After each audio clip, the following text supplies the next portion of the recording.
The heart was forced between my teeth, hot, alive, and trailing wires like arteries. I gagged as enamel scraped against filament, but it burst through my tongue anyway, sending nanites flooding into my mouth, throat, and lungs. They swarmed relentlessly, rewiring flesh at the cellular level and soldering themselves to nerves, while the organs slid down and lodged in my chest cavity.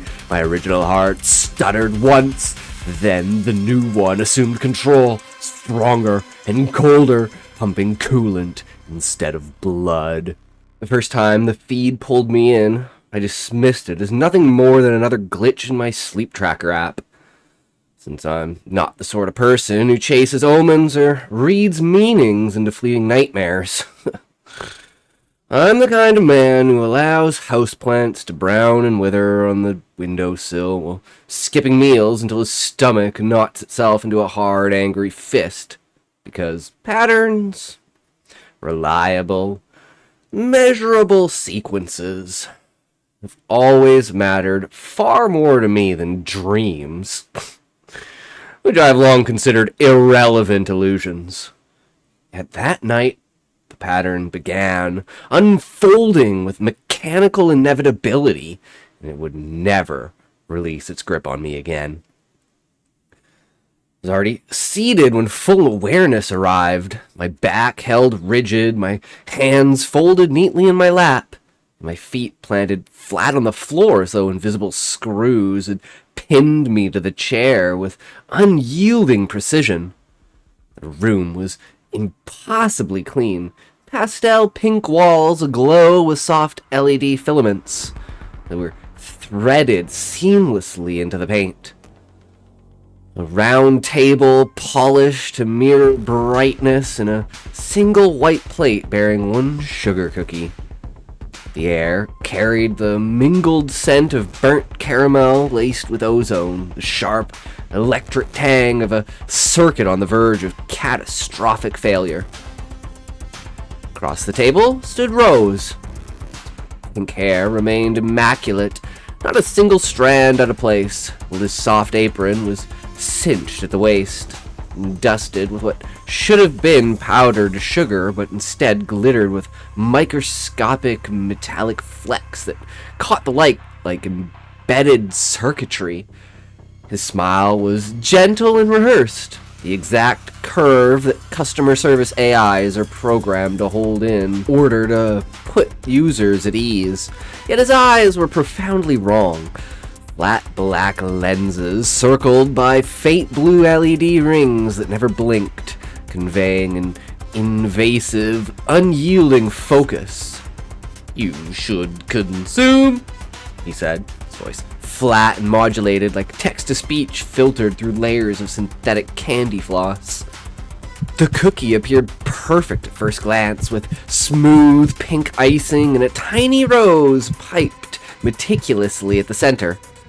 However, when I examined it up close, it pulsed faintly, its tiny LEDs embedded in the dough, blinking in slow sequences that, well, hair-fine silver wires laced the icing with, like, delicate capillaries threading through living tissue.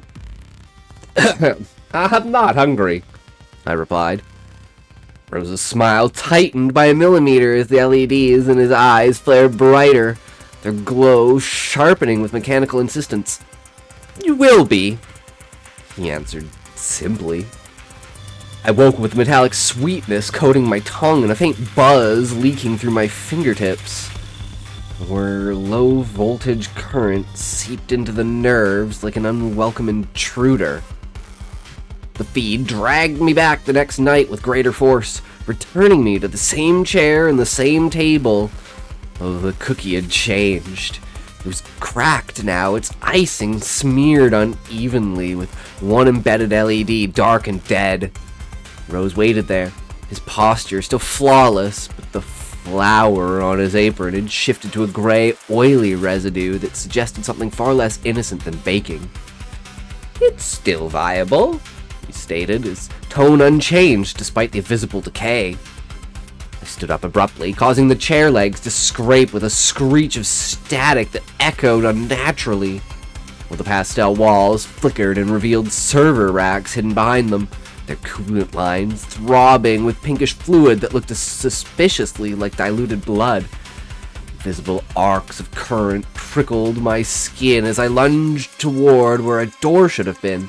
My palm struck the wall instead, sending blue-white sparks racing up my arm and burning like poured acid.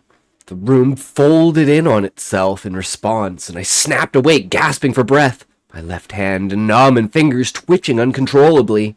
After that, I fought desperately to stay awake, relying on caffeine, blasting music, and pacing the apartment until my legs burned with exhaustion.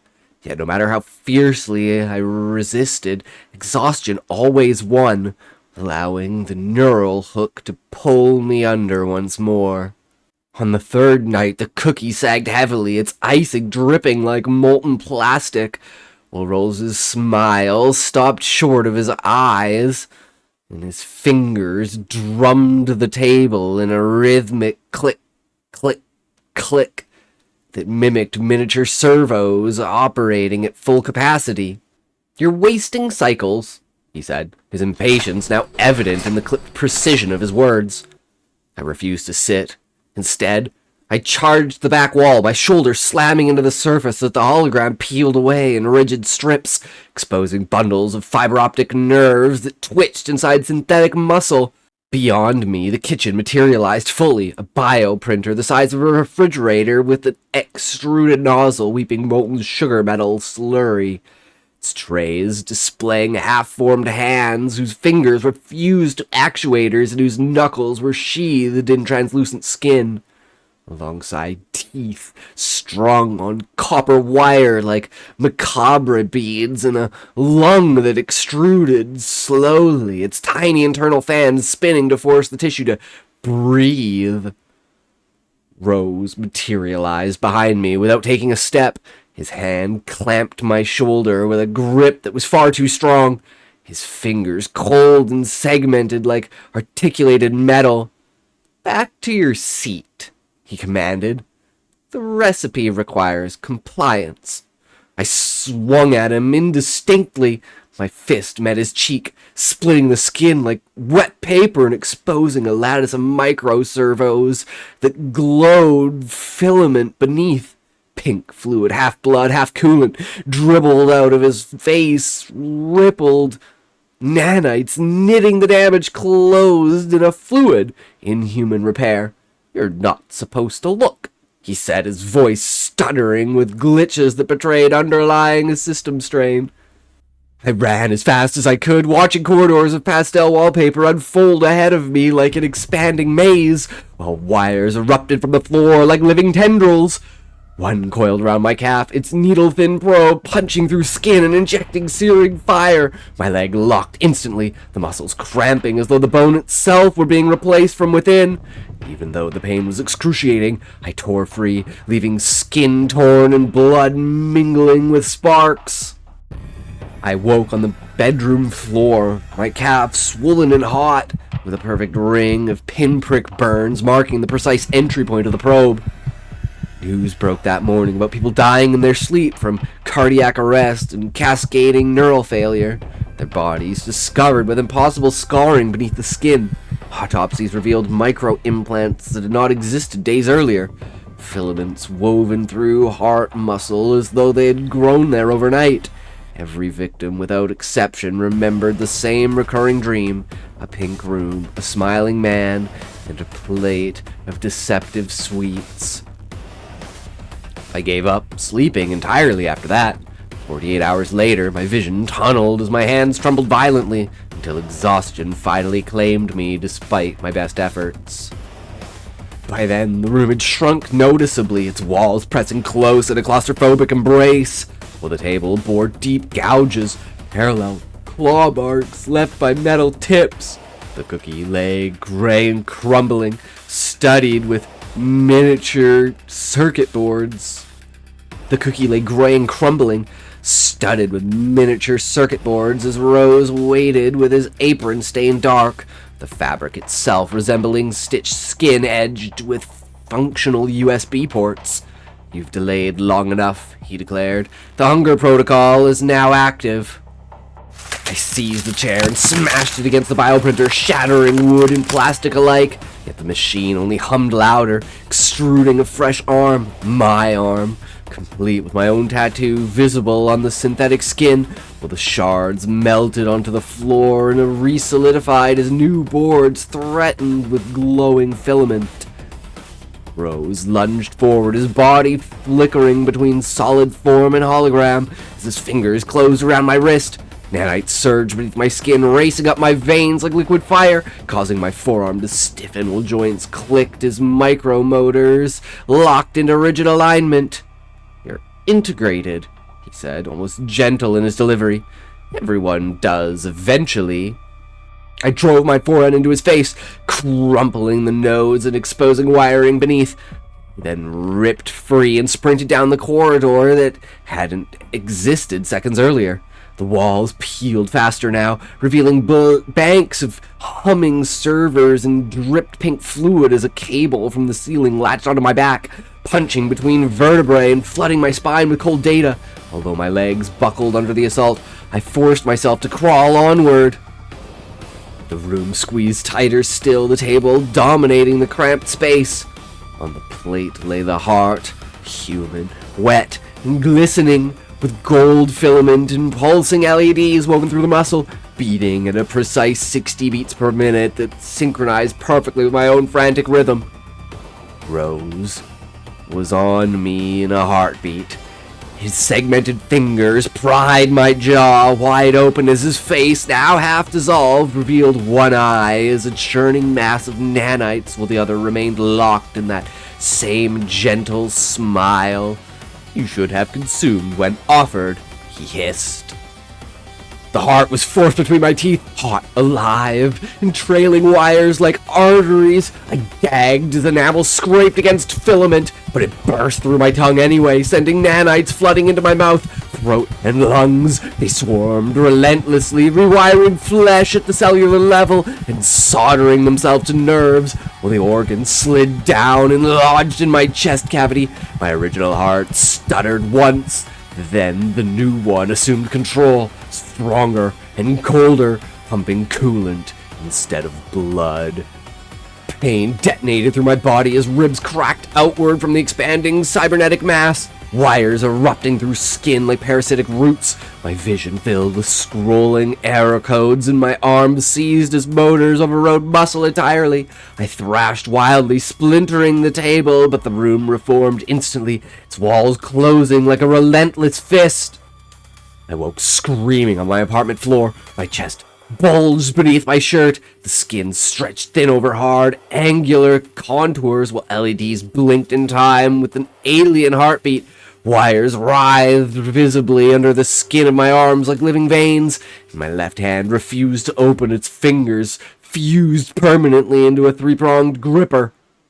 I tried to run, but my legs locked mid-stride, servos whining in protest, and I collapsed helplessly. The feed pulled me in again without any interval or chance of escape. The pastel room now overlaid reality permanently, like an inescapable augmented hell. Rose stood in my own kitchen, his apron pristine once more as he placed a flesh cookie on the counter.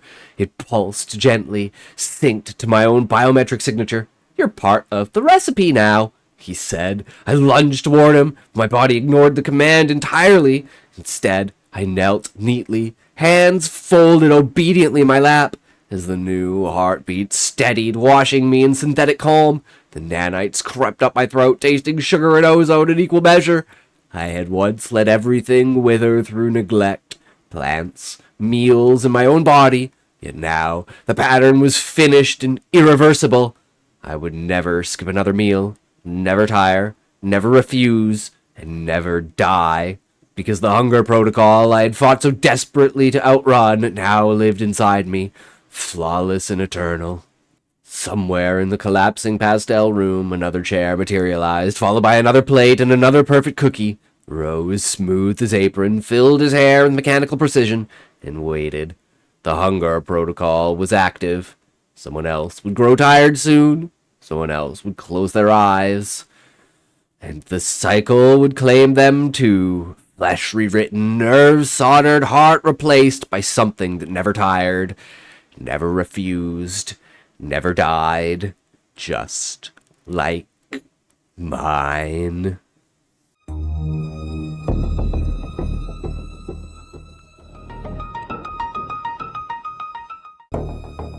If you enjoyed this technology gone awry story, hit the like button, but not too hard.